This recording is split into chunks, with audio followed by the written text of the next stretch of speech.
નમસ્કાર વિદ્યાર્થી મિત્રો, હું શીતલબેન પ્રજાપતિ શ્રી સોમાભાઈ ડોસરદાસ પટેલ ઉચ્ચ પ્રાથમિક શાળા ગોજારિયાવતી આપ સૌનું હાર્દિક સ્વાગત કરું છું. મિત્રો, અહીંયા ધોરણ 6માં નવા આવેલા વિદ્યાર્થીઓ માટે એટલે કે હવે ધોરણ 6માં આવેલા વિદ્યાર્થીઓ માટે સંસ્કૃત વિષય એ નવો છે. મિત્રો, અહીંયા તમે ગુજરાતી, હિન્દી અને અંગ્રેજી એ ત્રણેય ભાષાઓ વિશે માહિતગાર હતા. ગુજરાતીને આપણી માતૃભાષા કહીએ છીએ, હિન્દી આપણી રાષ્ટ્રભાષા છે અને અંગ્રેજી એ આંતરરાષ્ટ્રીય ભાષા એટલે કે ઇન્ટરનેશનલ લેંગ્વેજ ગણાય છે. અને આપણી પ્રાચીનમાં પ્રાચીન ભાષા છે એ છે સંસ્કૃત, જે તમારા માટે નવી છે. ધોરણ 6માં ભણવા માટે વિષય પણ તમારા માટે નવો છે.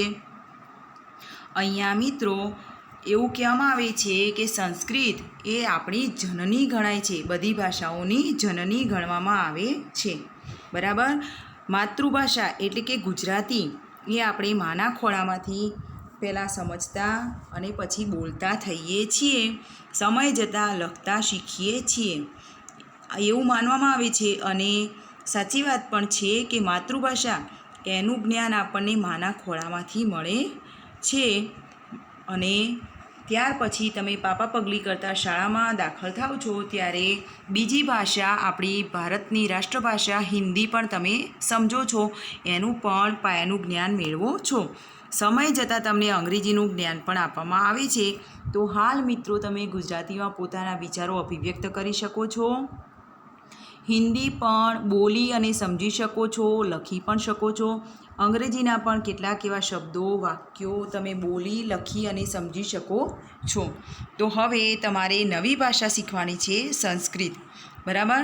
તો સંસ્કૃતમાં પહેલાં તો નવા શબ્દો વિશે આપણે માહિતગાર થવું પડશે.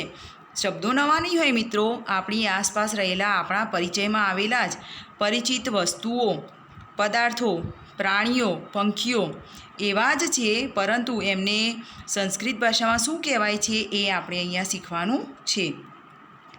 જેમ કે એક ઉદાહરણ લઈએ કે શરૂઆતમાં તમે તમારી મમ્મીને મમ્મી અથવા મા કહેતા હતા. સમય જતાં મા એટલે માતા થાય એવું સમજ્યા.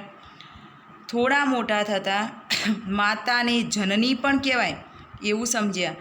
સંસ્કૃતમાં માતાને શું કહેવાય એવું આપણે હવે જોવાનું છે. એકલું માતા નહીં, પરંતુ ઘણા બધા શબ્દો, જેમ કે અહીંયા આપણે માતાનું ઉદાહરણ લીધું તો ગુજરાતીમાં માતા એટલે મા, જનની, હિન્દીમાં માતા, અંગ્રેજીમાં મધર કહીએ છીએ. તો સંસ્કૃતમાં એને શું કહીશું? અહીંયા આપણી આસપાસ પરિચિત રહેલા શબ્દો, પદાર્થો, એને સંસ્કૃતમાં શું કહેવાય એના વિશે આપણે જાણવાનું છે. તો અહીંયા આપણે શરૂઆતમાં દરેક વખતે કોઈ પણ કામની શરૂઆત કરીએ તો પ્રભુની આરાધના કરીએ છીએ. તો અહીંયા પણ તમે સંસ્કૃત વિષય ભણતા પહેલાં અહીંયા વંદના એમ સરસ્વતી માતાની વંદના પ્રાર્થના કરેલી છે. હવે આપણે આપણી આસપાસના જે પરિચિત શબ્દો છે એને સંસ્કૃતમાં શું કહેવાય એના વિશે ચિત્રપદાની 1 થી 4 એટલે કે ચિત્રો આપેલા છે અને એને આધારે આપણે એના શબ્દો સંસ્કૃતમાં શીખવાના છે. મિત્રો, અહીંયા જે શબ્દો આપેલા છે એ પરીક્ષામાં તમને પૂછાય છે. કેવી રીતે પૂછાય છે? કાં તો એનું ચિત્ર હોય અને એનું નામ લખવાનું હોય સંસ્કૃતમાં, કાં તો પછી સંસ્કૃત કે ગુજરાતી શબ્દ આપેલો હોય, ગુજરાતી આપ્યો હોય તો સંસ્કૃતમાં લખવાનું હોય, સંસ્કૃત આપ્યો હોય તો ગુજરાતીમાં એનું નામ લખવાનું હોય. તો એ રીતે આપણે લખવાનું હોય છે. તો મિત્રો, અહીંયા આપણે એક પછી એક ચિત્ર જોઈ અને એના વિશે સમજીશું. ચલો અહીંયા ચિત્રપદાની 1 જોઈશું. ચિત્રપદાની 1ની અંદર જે શબ્દો આપેલા છે એ શબ્દો છે અકારાંત પુલ્લિંગ શબ્દો. મિત્રો, આપણે બધા જાણીએ છીએ જેમ ગુજરાતીમાં 3 લિંગ હોય છે, પુલ્લિંગ નર જાતિ માટે, સ્ત્રીલિંગી શબ્દો નારી જાતિ માટે અને નાન્યતર જાતિ માટે નપુંસક લિંગ. બરાબર. તો એ રીતે સંસ્કૃતમાં પણ પુલ્લિંગ, સ્ત્રીલિંગ અને નપુંસક લિંગ એમ 3 લિંગ હોય છે. હવે મિત્રો જુઓ, અકારાંત એનો અર્થ શું થાય? અકારાંતનો મતલબ થાય કે આપણે જ્યારે આખો શબ્દ બોલીએ છીએ ત્યારે અંતે કેવો ઉચ્ચાર થાય છે? અ ઉચ્ચાર થાય. બરાબર. તો એને અકારાંત કહેવાય. આ થાય તો આકારાંત કહેવાય, ઈ થાય તો ઈકારાંત કહેવાય છે. બરાબર. તો અહીંયા આપણે ચિત્રપદાની એકની અંદરના શબ્દો જોઈએ અને સમજીએ કે કેવી રીતે અકારાંત કે આકારાંત આપણે કહી શકીએ છીએ. હવે જુઓ મિત્રો, પહેલું ચિત્ર છે તમારી સ્ક્રીન ઉપર બળદનું. બળદ આપણે બધા જ જાણીએ છીએ કે એને બળદ કહેવાય, હિન્દીમાં બેલ, અંગ્રેજીમાં બુલક. અને હવે સંસ્કૃતમાં તમારે શીખવાનું છે. સંસ્કૃતમાં શું કહીશું? વૃષભ. અહીંયા જે પાછળ બે ટપકા આપેલા છે મિત્રો, જેને આપણે હ એવો ઉચ્ચાર કરીશું. જુઓ અહીંયા વૃષભ. તો બોલી રહીએ પછી અંતે, શબ્દના અંતે કયો ઉચ્ચાર થાય છે? અ. તો એટલા માટે એને અકારાંત પુલ્લિંગ શબ્દ કહેવાય છે. બીજું ચિત્ર છે મિત્રો, તમે બધા જ આનાથી માહિતગાર છો. કોણ છે? ગધેડો. ગધેડાને સંસ્કૃતમાં શું કહીશું? ગર્દભ. એના પછીનું ચિત્ર જુઓ, આ પણ તમે જાણો જ છો. ઘેટું ઊન આપે છે આપણને, તો ઘેટાને સંસ્કૃતમાં શું કહીશું? મેષ. મિત્રો બધા શબ્દો યાદ રાખજો. ગુજરાતીના સંસ્કૃત અને સંસ્કૃતના ગુજરાતી આપણને આવડવા જરૂરી છે. જુઓ એના પછી સાપનું વેરી, જેને કહેવામાં આવે છે નકુલહ. નકુલહ એટલે નોળિયો. નોળિયાને સંસ્કૃતમાં શું કહીશું? નકુલહ. ચલો, આ ચિત્ર બધા જ માહિતગાર છો એનાથી. ભારતનું રાષ્ટ્રીય પક્ષી જેને કહેવામાં આવે છે મોર. બરાબર ને? અંગ્રેજીમાં શું કહીશું એને? પીકોક. જેનો સંસ્કૃત શબ્દ થાય છે મયુરહ. અને આપણા ઘર આંગણાનું બધાનું જાણીતું પંખી કાગડો, એને સંસ્કૃતમાં શું કહીશું? કાકહ. બધાના ઘરે લગાવેલ તાળું, જે ઘરની રખવાળી કરે છે, બધા જ માહિતગાર છો એનાથી. જેને તમે અંગ્રેજીમાં લોક કહો છો, એને સંસ્કૃતમાં કહેવાય છે તાલહ. તાલહ એટલે તાળું. ગુજરાતીમાં દીવડો, દીવો, દીપક કહીએ છીએ, તેને સંસ્કૃતમાં કહેવાય છે દીપહ. જોડણી ખાસ ધ્યાન રાખજો મિત્રો. અને પરીક્ષામાં ઘણી વખતે ચિત્ર મૂકેલું હોય અને તમને પૂછાય પ્રશ્ન, એષઃ કહ અસ્તિ. એષઃ એટલે આ, અસ્તિ એટલે છે, કહ એટલે શું? આ શું છે? તો તમને મિત્રો જવાબ આવડવો જોઈએ. એષઃ દીપઃ અસ્તિ. બરાબર. તો આમ ચિત્ર પરથી પણ પ્રશ્ન આપણને પૂછાય છે. તમારા બધાના જ ઘરના પાણિયારે આ વસ્તુ ઉપસ્થિત જ છે. અહીંયા ડિઝાઇન કરેલો છે. ઘણી વખતે ડિઝાઇન વગરનો પણ હોય છે. માટલી કહીએ અથવા ઘડો કહીએ છીએ. માટીનો ઘડો, જેને સંસ્કૃતમાં ઘટઃ કહેવામાં આવે છે. આ પણ ઘણા બધા મિત્રોએ જોયેલો હશે, જેને કહેવામાં આવે છે સાપ. સાપને સંસ્કૃતમાં સર્પઃ કહે છે. શું કહીશું? સર્પઃ. અને મગરને શું કહેવાય? મકરઃ. યાદ રાખજો મિત્રો, મગર અને મકરહમાં બહુ ડિફરન્સ નથી, પણ આપણે સમજવાનું અને યાદ રાખવાનું છે. અત્યારે ચોમાસામાં બધાએ જોયેલું હશે અને લગભગ બધા જ આનાથી માહિતગાર હશો. સ્ક્રીન ઉપર દેખાય છે ચિત્ર, જેને શું કહીશું? દેડકો. દેડકાને સંસ્કૃતમાં શું કહીશું? મંડૂકઃ. બરાબર. તો મિત્રો અહીંયા બધાને ચિત્રપદાનીના શબ્દો યાદ રહ્યા છે. તો એકવાર આપણે પુનરાવર્તન કરી લઈએ. હું અહીંયાથી બોલીશ, ચિત્ર આપેલા છે, પરંતુ તમારે મગજને એક્ટિવ રાખી અને મનમાં વિચારવાનું છે કે એને શું કહીશું. ચલો, પહેલું છે વૃષભ. વૃષભ એટલે બળદ. ગર્દભ એટલે સરસ, ગધેડો. મેષ એટલે ઘેટું. તો નકુલહ એટલે શું થશે? શું થશે? નોળિયો. મયુરહ એટલે મોર. કાકહ એટલે કાગડો. તાલહ એટલે તાળું. અને દીવડાનું સંસ્કૃત શું થશે? દીપહ. તો ઘડાનું ઘટઃ. સાપનું સંસ્કૃત સર્પઃ. તો મકરહ એટલે મગર. અને મંડૂકહ એટલે દેડકો. બરાબર વિદ્યાર્થી મિત્રો. તો અહીંયા આપણને ચિત્રપદાની એકના બધા જ શબ્દો આવડી ગયા હશે. હવે જોઈએ આપણે ચિત્રપદાની 2, જેની અંદર આકારાંત સ્ત્રીલિંગી શબ્દો આપેલા છે. તમે સમજ્યા હશો મિત્રો. આગળ આપણે અકારાંત મેં તમને સમજ આપી. તો અહીંયા ચિત્રપદાની 2ની અંદર સ્ત્રીલિંગી શબ્દો છે. અને સ્ત્રીલિંગી શબ્દો એમાં જે અંતે સ્વર બોલાશે એ કયો હશે? પુલ્લિંગની અંદર હતો અ. અને અહીંયા સ્ત્રીલિંગી શબ્દોની અંદર કયો છે આ, એટલે કે જ્યારે આપણે આખો શબ્દ બોલીશું ત્યારે અંતે કયો સ્વરનું ઉચ્ચારણ થતું હશે, આનું ઉચ્ચારણ થતું હશે. જોઈએ મિત્રો, ચલો પહેલું ચિત્ર તમારી સ્ક્રીન ઉપર છે. શું દર્શાવે છે? છોકરી છે. તો છોકરીને સંસ્કૃતમાં કન્યા અથવા બાલિકા કહેવામાં આવે છે. છોકરીને કન્યા પણ કહેવાય છે અને બાલિકા પણ કહેવાય છે. બરાબર, યાદ રાખજો. એના પછીનું ચિત્ર જુઓ. શું દેખાય છે તમારી સ્ક્રીન ઉપર? સરસ. શું દેખાય છે? ટેબલ. ટેબલ એ અંગ્રેજી શબ્દ છે મિત્રો, જેનું ગુજરાતી થાય છે મેઝ, પણ તમે બંને યાદ રાખી શકો છો. જેને સંસ્કૃતમાં કહેવામાં આવે છે ઉત્પીઠિકા. શું કહીશું ટેબલને? ઉત્પીઠિકા. એના પછીનું ચિત્ર જુઓ. આપણા ઘરની આજુબાજુ કે ખેતરની અંદર તમે બધાએ જોયા જ હશે, જેને આપણે વેલા કહીએ છીએ.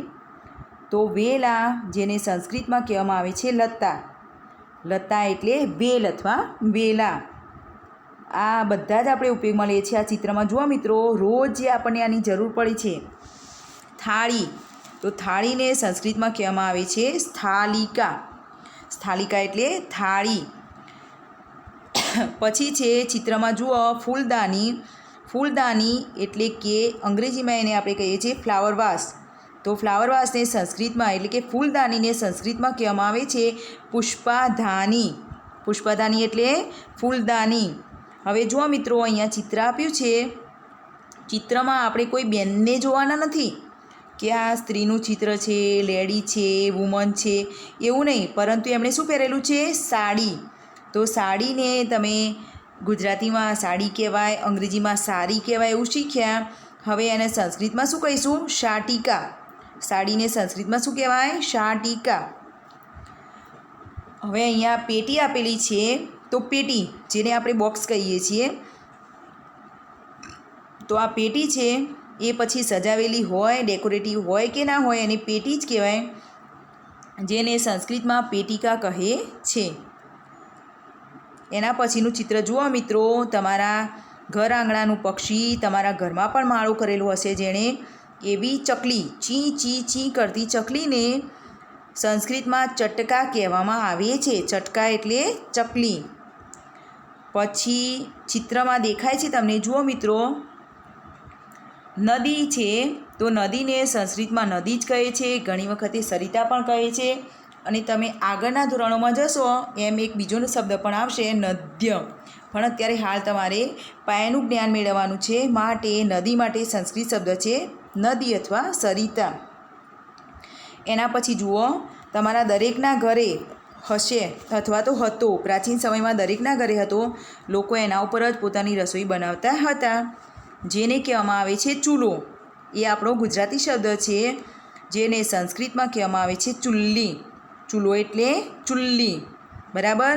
આપણા સમય જોવા માટે ઉપયોગમાં આવતી ઘડિયાળ, આ ઘડિયાળની મિત્રો સંસ્કૃતમાં કહેવામાં આવે છે ઘટી. શું કહીશું? ઘટી. એના પછી જુઓ, એના પછીના જે શબ્દો છે એમાં જુઓ તમે, ચિત્રમાં તમને દેખાય જ છે. આગળ આપણે જોયું અકારાંત પુલ્લિંગી શબ્દોની અંદર આવ્યું હતું તાલહ. હવે તાળું અને ચાવી બે જોડીમાં હોય, તો અહીંયા તાળાની જોડી છે ચાવી. ચાવીને સંસ્કૃતમાં કહેવામાં આવે છે કુંચિકા. અહીંયા જે જેવો આપેલો છે એ અનુસ્વારની જગ્યાએ વપરાય છે મિત્રો. જેમ કે ક, ખ, ગ, ગ અને પછી અંગ આવે છે, એમ ચ, છ, જ, જ પછી અંજ આવે છે, જે અનુસ્વારની જગ્યાએ વપરાય છે, જેનો ઉચ્ચાર અન એવો થાય છે. તો અહીંયા થશે કુંચિકા. બરાબર. હવે અહીંયા આપણે ચિત્રપદાની બે આપેલી છે, તો એનું આપણે અહીંયા પુનરાવર્તન જોઈશું. તો બાલિકા એટલે કન્યા અથવા છોકરી. ઉત્પીઠિકા એટલે ટેબલ. લતા એટલે વેલ.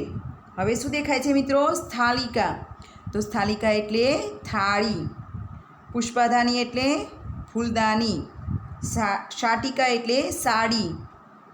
પેટી એટલે પેટિકા અને ચકલી એટલે ચટકા. નદી એટલે સરિતા. ચુલ્લી એટલે ચૂલો. અહીંયા મિત્રો તમને ચિત્રો આપેલા છે એટલે તમે ઇઝીલી જવાબ વિચારી શકો છો, પણ ચિત્રમાં જોઈને નહીં, પોતાના મગજને એક્ટિવ રાખીને જવાબ વિચારવાના છે. કારણ કે જ્યારે આપણે એક્ઝામ આપીએ છીએ, પરીક્ષા આપીએ છીએ, ત્યારે આપણી આગળ કોઈ ચિત્ર, મોબાઈલ સ્ક્રીન કે કોઈ ચોપડીનું પાન હોતું નથી. એટલે તૈયાર કરવાનું રાખજો. ઘટી એટલે ઘડિયાળ અને કુંચિકા એટલે ચાવી. બરાબર વિદ્યાર્થી મિત્રો? તો બધાને યાદ થઈ ગયું હશે. તો હવે આપણે લઈશું ચિત્રપદાની 3.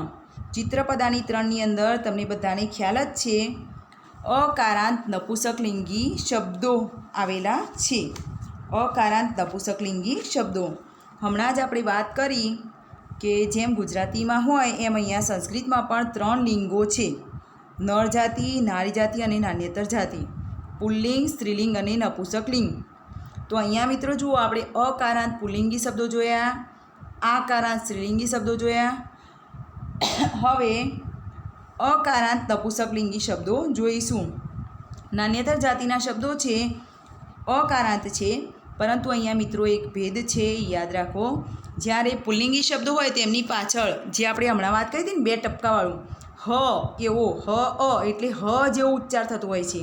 જ્યારે અહીંયા નપુંસકલિંગી શબ્દો છે એમાં ખોડોમાં આવે છે, એટલે કે અધૂરોમાં આવે છે. જેમ તમે બોલો છો ને વંદે માતરમ, તો માતરમમાં અંતે જે મ લખાય છે એ ખોડો હોય છે, તો એવો ખોડોમાં આવે છે, પણ એનો ઉચ્ચાર અંતે તો અ થતો હોય છે. તો એવા નપુંસકલિંગી શબ્દો છે, આપણે જોઈશું એનું ગુજરાતી. અહીંયા પહેલું છે રત્નમ. જોઈએ મિત્રો, રત્નમ તો ખોડોમાં છે અને એનો ઉચ્ચાર થાય છે તો અંતે શું આવે છે? રત્નમ. એટલે અ આવે છે ને, તો એને કહેવાય અકારાંત. રત્નમ એટલે રત્ન. બીજું તમારા સ્ક્રીન ઉપર ચિત્ર દેખાય છે તમને, શું છે? સરસ, છત્રી, અમ્બ્રેલા, જે અત્યારે બધાને ઉપયોગમાં આવે છે વરસાદની સિઝનમાં, તો એને છત્રમ કહેવામાં આવે છે. છત્રી એને સંસ્કૃતમાં કહેવામાં આવે છે છત્રમ. એના પછીનું ચિત્ર જુઓ, એ ચિત્ર છે ફૂલનું. હવે એવું નહીં વિચારવાનું કે અહીંયા ગુલાબનું ફૂલ છે તો ખાલી ગુલાબના ફૂલ માટે જ પુષ્પમ વપરાય. ગમે તેનું ફૂલ હોય, પછી તે મોગરાનું હોય કે ગલગોટાનું હોય કે હજારીગલનું હોય, દરેક ફૂલ માટે એનો સંસ્કૃત શબ્દ થશે પુષ્પમ. બરાબર? ફૂલ એટલે પુષ્પમ, પુષ્પમ એટલે ફૂલ. હવે છોકરી અને છોકરા બધા જેનો પહેરવેશમાં ઉપયોગ કરે છે તેવો પેન્ટ, જેને ગુજરાતીમાં પાટલુન કહે છે, એને સંસ્કૃતમાં કહેવામાં આવે છે ઉરુકમ. ઉરુકમ એટલે પેન્ટ, પાટલુન. હવે જુઓ મિત્રો, તમારી સ્ક્રીન ઉપર શું દેખાય છે? રૂપિયાનો સિક્કો દેખાય છે અને લખેલું છે કે પૈસા, ધન. અહીંયા પૈસા, ધન, રૂપિયાને સંસ્કૃતમાં શું કહીશું? ધનમ. મિત્રો એવું નહીં વિચારવાનું કે 1 રૂપિયાનો સિક્કો હોય તો જ ધનમ કહેવાય, અને એવું નહીં વિચારવાનું કે રૂપિયાનો સિક્કો એટલે એના સ્વળી છે એનું ધન કહેવાય. અહીંયા સિક્કો 1 રૂપિયાનો હોય, 5 રૂપિયાનો હોય, 10 રૂપિયાનો હોય, 100ની નોટ હોય, 2000ની નોટ હોય, કે પછી 10,000 કે લાખો રૂપિયાનો થપ્પો હોય કે સોનાના સિક્કા હોય, બધાને આપણે સંસ્કૃતમાં શું કહીશું? પૈસા કે ધનને ધનમ કહેવામાં આવે છે. ધનમ એટલે પૈસા, ધન. અને આપણું સાચું ધન, વિદ્યાર્થીઓનું સાચું ધન એટલે પુસ્તક કે ચોપડી, એને સંસ્કૃતમાં આપણે શું કહીશું? પુસ્તકમ. એટલે પાછળ ખોડોમાં લાગે છે પુસ્તકમ. નપુંસકલિંગ અકારાંત શબ્દ છે. એના પછી દરેકના ઘરમાં વપરાતું, ખાવામાં વપરાતું અને ખાવાની વસ્તુને ટેસ્ટી બનાવતું, સ્વાદિષ્ટ બનાવતું લસણ, એને સંસ્કૃતમાં કહેવામાં આવે છે લસુનમ. લસુનમ એટલે લસણ, લસણનું સંસ્કૃત થાય લસુનમ. હવે જુઓ મિત્રો, તમારી મોબાઈલ સ્ક્રીન ઉપર દેખાય છે સીવવાનો સંચો. બરાબર ને? જે લોકો દરજી કામ માટે ઉપયોગમાં લેતા હોય છે, જે આપણા કપડાને ફેશનેબલ બનાવી આપે છે, સાદા કાપડમાંથી સરસ મજાના પડદા કે બીજું ત્રીજું સરસ મજાનો આકાર આપી અને સીવી આપે છે, એ સીવણ મશીન, જેને આપણે સિલાઈ મશીન અથવા તો સીવવાનો સંચો પણ કહીએ છીએ, જેને સંસ્કૃતમાં સીવન યંત્રમ કહેવામાં આવે છે. સીવણ મશીન એટલે સીવન યંત્રમ. અહીંયા જુઓ, સ્ક્રીન ઉપર તમને સરસ મજાનું ચિત્ર દેખાય છે, જેમાં બેસવાની દરેકની ઈચ્છા હશે, એકવાર મુસાફરી કરવાની દરેકની ઈચ્છા હશે, એવું વિમાન. વિમાનને અંગ્રેજીમાં આપણે પ્લેન કહીએ છીએ, જ્યારે સંસ્કૃતમાં એને કહેવામાં આવે છે વિમાનમ. વિમાનમ એટલે વિમાન. હવે જે ચિત્ર છે એ એટલે કે બસ. બસ છે ને મિત્રો, તમને બસ દેખાય છે, તો બસને સંસ્કૃતમાં શું કહીશું? લોકયાનમ. અને લોકયાનમ એટલે કે બસમાં લગભગ બધાએ મુસાફરી કરી જ હશે, તો બસ એટલે શું કહીશું સંસ્કૃતમાં? એને લોકયાનમ. હવે જુઓ, જે ચિત્ર દેખાય છે એનાથી તમે બધા જ માહિતગાર છો.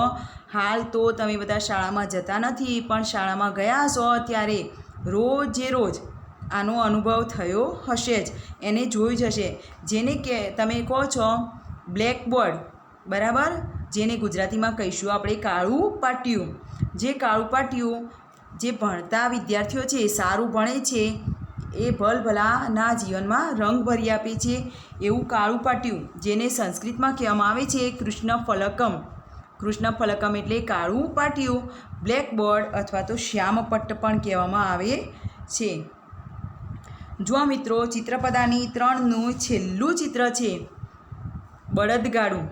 જૂના સમયમાં જ્યારે વાહનોની શોધ નહોતી થઈ, ત્યારે પ્રાણીઓ દ્વારા ચાલતા વાહનોમાં લોકો મુસાફરી કરતા હતા. બળદગાડું હોય, અત્યારે હાલ પણ આપણે માલના હેરફેર માટે ગામડાની અંદર ઊંટ લારીનો ઉપયોગ હાલ પણ કરીએ છીએ. તો બળદગાડા, ઊંટ લારી એવા સાધનોનો ઉપયોગ થતો હતો. તો બળદગાડાને કહેવામાં આવે છે શકટમ. શકટમ એટલે બળદગાડું, બરાબર. હવે આપણે ચિત્રપદાની 3 એનું થોડું ચિત્રપદાની 3નું પુનરાવર્તન કરીશું. જો મિત્રો, તમારી સમક્ષ બધા જ ચિત્રો રહેલા છે સ્ક્રીન ઉપર, તો હું બોલું છું, તમારે મગજમાં એનું ગુજરાતી વિચારવાનું છે અને પછી જાતે નક્કી કરવાનું કે હું કેટલા ટકા અથવા કેટલા ચિત્રોમાં સાચો પડ્યો અથવા સાચી પડી. રત્નમ એટલે રત્ન, છત્રમ એટલે છત્રી, પુષ્પમ એટલે ફૂલ અથવા પુષ્પ, ઉરુકમ એટલે પેન્ટ અથવા પાટલુન, ધનમ એટલે ધન અથવા પૈસા. જો મિત્રો, અહીંયા 2 અર્થ આપેલા હોય તો એ બંને આપણે તૈયાર કરવા પડે, કારણ કે પરીક્ષામાં જ્યારે 2માંથી કોઈ પણ અર્થનું સંસ્કૃત પૂછાય તો આપણને આવડતું હોવું જોઈએ.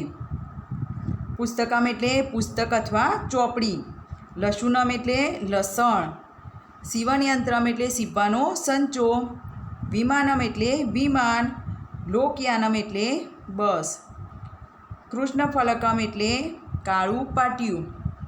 બ્લેકબોર્ડ તો આપણે યાદ રાખીશું, આપણને યાદ રહે એટલા માટે, પરંતુ પરીક્ષામાં બ્લેકબોર્ડ નહીં પૂછાય મિત્રો, એનો ગુજરાતી શબ્દ કાળું પાટિયું પૂછાશે, માટે આપણે કાળું પાટિયું યાદ રાખીશું. છેલ્લું ચિત્ર છે શકટમ. શકટમ એટલે બળદગાડું, બરાબર. તો આમ આપણે ચિત્રપદાની 3 સુધી અહીંયા પૂરું કર્યું. હવે જોઈએ ચિત્રપદાની 4. અહીંયા ચિત્રપદાની 4ની અંદર મિત્રો જુઓ, જેમ 1ની અંદર બધા પુલ્લિંગી શબ્દો હતા, અકારાંત પુલ્લિંગી શબ્દો, 2ની અંદર આકારાંત સ્ત્રીલિંગી શબ્દો હતા, 3ની અંદર અકારાંત નપુંસકલિંગી શબ્દો હતા. પરંતુ અહીંયા ચિત્રપદાની 4ની અંદર એવું કોઈ ખાસ છે નહીં, પરંતુ મિશ્ર શબ્દો આપેલા છે. જેમ કે ઘણા અકારાંત નપુંસકલિંગી શબ્દો છે, સાથે સાથે અકારાંત પુલ્લિંગી શબ્દો પણ છે, આકારાંત સ્ત્રીલિંગી શબ્દો પણ છે અને ઈકારાંત સ્ત્રીલિંગી શબ્દો પણ છે. એટલે પુલ્લિંગી, સ્ત્રીલિંગી અને નપુંસકલિંગી ત્રણેય પ્રકારના, સાથે સાથે અકારાંત, આકારાંત, ઈકારાંત ત્રણેય પ્રકારના શબ્દો આપેલા છે. બરાબર મિત્રો, તો બરાબર ધ્યાન રાખી અને સમજીશું. જો અહીંયા પહેલું જ ચિત્ર છે તમારા કામની વસ્તુ. પુસ્તક તો જોયું, પણ પુસ્તકનું સમજી અને લખવું હોય તો શું કહીશું આને? અંકની. કલમ અથવા પેન્સિલ. પેન્સિલને શું કહીશું? અંકની. યાદ રહ્યું મિત્રો? કલમ, લખવાની કલમ, પેન્સિલ એટલે અંકની. એના પછીનું ચિત્ર જુઓ મિત્રો, જેને કહેવામાં આવે છે મસીપાત્રમ. મસીપાત્રમ એટલે શાહીનો ખડિયો, જે તમે બધાએ કદી ઉપયોગમાં લીધેલો નથી. જૂના સમયની અંદર જ્યારે કોઈ પણ ગ્રંથ કે કશુંક લખવું હતું તો શાહીની અંદર ડૂબાડીને, એની કલમ ડૂબાડીને અંદર લખવામાં આવતું હતું. આવી વાત તમે સાંભળી હશે તમારા માતા પિતા કે દાદા દાદી પાસેથી. તો એ જે અંદર ઇંક શાહી ભરેલો ખડિયો હોય એને કહેવામાં આવે છે મસીપાત્રમ. મસીપાત્રમ એટલે શાહીનો ખડિયો. શાહી એટલે તમે જે બોલો છો ને નોર્મલી સહી, પેનની સહી, એ સહી એને કહેવાય શાહી, શાહીનો ખડિયો. એના પછી જુઓ, તમારી સ્ક્રીન ઉપર બતાવે છે એક ગ્રંથ છે. અહીંયા મિત્રો શ્રીમદ ભગવદ્ ગીતાનું ચિત્ર આપેલું છે, પણ આપણે અહીંયા ફક્ત ભગવદ્ ગીતા નહીં, રામાયણ હોય, મહાભારત હોય, બધા જ આપણા જે પ્રાચીન ગ્રંથો છે, આપણા ધાર્મિક પુસ્તકો છે, જેને આપણે ગ્રંથ કહીએ છીએ, જેને સંસ્કૃતમાં ગ્રંથ કહીશું. ગ્રંથ એટલે ગ્રંથ. અને પછી છે આભૂષણ. આ ગુજરાતીમાં પણ શબ્દ વપરાય છે. ઘરેણાં, એકલો હાર નહીં, હાર એકલું ગળાનો નેકલેસ કે એકલો હાર નહીં, ગળાની વસ્તુ નહીં, બુટ્ટી હોય, હાથની બંગડી હોય, વીંટીઓ હોય, દરેક પ્રકારના ઘરેણાં માટે સંસ્કૃતમાં શબ્દ શું વપરાશે? ઘરેણું એટલે આભૂષણમ. બરાબર? ખાલી એકલો હાર નહીં, બધા જ આભૂષણો ઘરેણાં માટે કયો શબ્દ વપરાશે? આભૂષણમ. ઘરેણું એટલે આભૂષણમ. બરાબર? પછી તમે બધાએ જોયેલી છે, જેને અંગ્રેજીમાં આપણે ટોર્ચ કહીએ છીએ, બેટરી કહીએ છીએ, ગુજરાતીમાં એને કહેવાય છે હાથબત્તી. તમારા દાદા કે આ શબ્દ વાપરતા હશે, સાંભળેલો હશે તમે. તો હાથબત્તીને સંસ્કૃતમાં કહેવામાં આવે છે કરદીપઃ. બરાબર મિત્રો? એના પછી તમે બધા જ ઉપયોગમાં લો છો. મમ્મી રસોઈમાં, તમે બધા ખાવામાં, પણ ખાવામાં આપણે નાની ચમચીનો ઉપયોગ કરીએ છીએ, અને મમ્મી રસોઈમાં ઉપયોગ કરે છે એ ચમચો. એ ચમચાને સંસ્કૃતમાં કહેવામાં આવે છે ચમસઃ. ચમસઃ એટલે ચમચો. હવે આપણા જે ખેતરમાં પાક વાવીએ છીએ, પછી એ પાકને વાઢવું પણ પડે ને, તો એ પાક કાપવા માટે જેનો ઉપયોગ કરીએ છીએ દાતરડું. તમે બધાએ ઉપયોગમાં લીધું હશે કે જોયેલું હશે. ઉપયોગમાં તો નહીં લીધું હોય, જોયેલું હશે. દાતરડાને સંસ્કૃતમાં કહેવામાં આવે છે લવિત્રમ. લવિત્રમ એટલે દાતરડું. કચરો નાખવા માટેની પેટી, જેને આપણે કચરા પેટી કહીએ છીએ, અંગ્રેજીમાં જેને ડસ્ટબિન કહીએ છીએ, એને સંસ્કૃતમાં કહેવામાં આવે છે અવકરિકા. અવકરિકા એટલે કચરા પેટી. પછી આપણા જે જરૂરી ડોક્યુમેન્ટ્સ હોય, પેપર્સ હોય, કાગળ હોય, એને આપણે એક જગ્યાએ ભરીને મૂકીએ છીએ.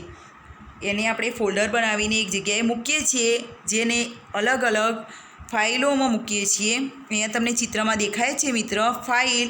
ફાઇલને સંસ્કૃતમાં કહેવામાં આવે છે સંચિકા. શું કહીશું? સંચિકા. સંચિકા એટલે ફાઇલ. આ પ્રાણી છે, તમે બધાએ જ જોયેલું હશે, દરેકના ઘરમાં નીકળતું જ હશે, કીડી. કીડીને સંસ્કૃતમાં કહેવામાં આવે છે પીપીલિકા. પીપીલિકા એટલે કીડી. એના પછીનું ચિત્ર જુઓ મિત્રો, તમે બધાએ જોયેલું જ હશે, જેને અંગ્રેજીમાં આપણે કેલ્ક્યુલેટર કહીએ છીએ, જેને ગુજરાતીમાં ગણકયંત્ર કહેવામાં આવે છે. આ કેલ્ક્યુલેટરને, ગણકયંત્રને સંસ્કૃતમાં ગણનયંત્રમ કહેવામાં આવે છે. એના પછીનું ચિત્ર જુઓ, તમારી સ્ક્રીન ઉપર દેખાય છે, જેનાથી તમે બધા જ માહિતગાર છો. બધા જ એનાથી માહિતગાર છો, જેને કહેવામાં આવે છે ડોલ.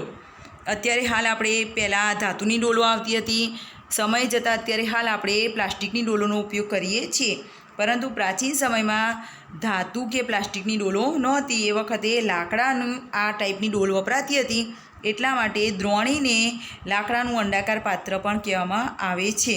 તો ડોલનું સંસ્કૃત શબ્દ શું થશે? દ્રોણી. બરાબર? દરેકના ઘરમાં અત્યારે હાલ ઉપલબ્ધ જ છે. એક સ્વિચ પાડી નથી, પંખો શરૂ, મોબાઈલનું ચાર્જિંગ શરૂ, ટીવી શરૂ. તો સ્વિચ જે કહીએ છીએ, આમ જોવા જઈએ તો સ્વિચ ગુજરાતી પરંતુ વધારે અંગ્રેજી શબ્દ છે, જેને સંસ્કૃતમાં પિંચઃ કહેવામાં આવે છે. પિંચઃ એટલે સ્વિચ. બરાબર મિત્રો? તો અહીંયા આપણી ચિત્રપદાની 4, જેની અંદર આપણે શબ્દો જોયા, એ શબ્દોનું અહીંયા આપણે પુનરાવર્તન કરી લઈશું. જે શબ્દો જોયા એમાં મસીપાત્રમ, આભૂષણમ, લવિત્રમ, ગણનયંત્રમ, આવા 4 અકારાંત નપુંસકલિંગી શબ્દો હતા. ગ્રંથઃ, કરદીપઃ, ચમસઃ અને પિંચઃ એ અકારાંત પુલ્લિંગી શબ્દો હતા. અવકરિકા, સંચિકા અને પીપીલિકા એ આકારાંત સ્ત્રીલિંગી શબ્દો હતા. અંકની અને દ્રોણી એ ઈકારાંત સ્ત્રીલિંગી શબ્દો હતા. બરાબર, આના વિશે આપણે ભણ્યા. હવે આપણે એનું પુનરાવર્તન કરી લઈએ. તો પહેલું ચિત્ર શેનું છે મિત્રો? અંકની, ઈકારાંત સ્ત્રીલિંગી શબ્દ. ગ્રંથ એ થશે અકારાંત પુલ્લિંગી શબ્દ. આભૂષણમ, આભૂષણમ એ અકારાંત નપુંસકલિંગી શબ્દ. એ સાથે જોઈએ આપણે મિત્રો તો કરદીપ એટલે હાથબત્તી, ચમસ એટલે ચમચો. અહીંયા ચમસ અને કરદીપ એ બંને અકારાંત પુલ્લિંગી શબ્દો છે. તો લવિત્ર એ અકારાંત નપુંસકલિંગી શબ્દ ગણાય છે. અવકરિકા એ આકારાંત સ્ત્રીલિંગી શબ્દ છે. સાથે સાથે સંચિકા અને પીપીલિકા એ બંને પણ આકારાંત સ્ત્રીલિંગી શબ્દો છે.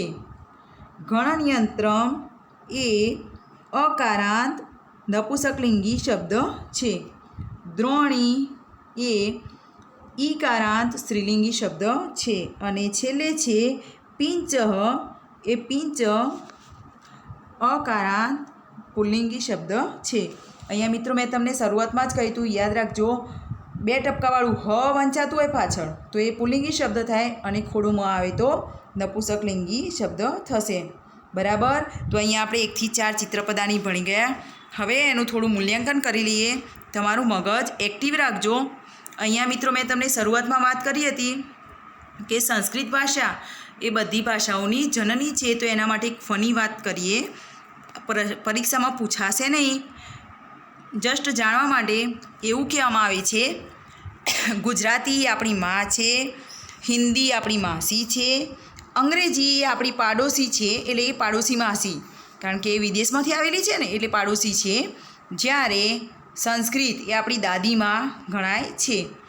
ખાલી જાણવા માટે, હસવા માટે છે, પરંતુ અહીંયા સંસ્કૃત એ આપણી પ્રાચીનમાં પ્રાચીન ભાષા, પાયાની ભાષા છે. તો આપણે જાણી લઈએ અને થોડું મૂલ્યાંકન કરી લઈએ. દરેકનું ધ્યાન અહીંયા અને આપણે મૂલ્યાંકન કરીશું.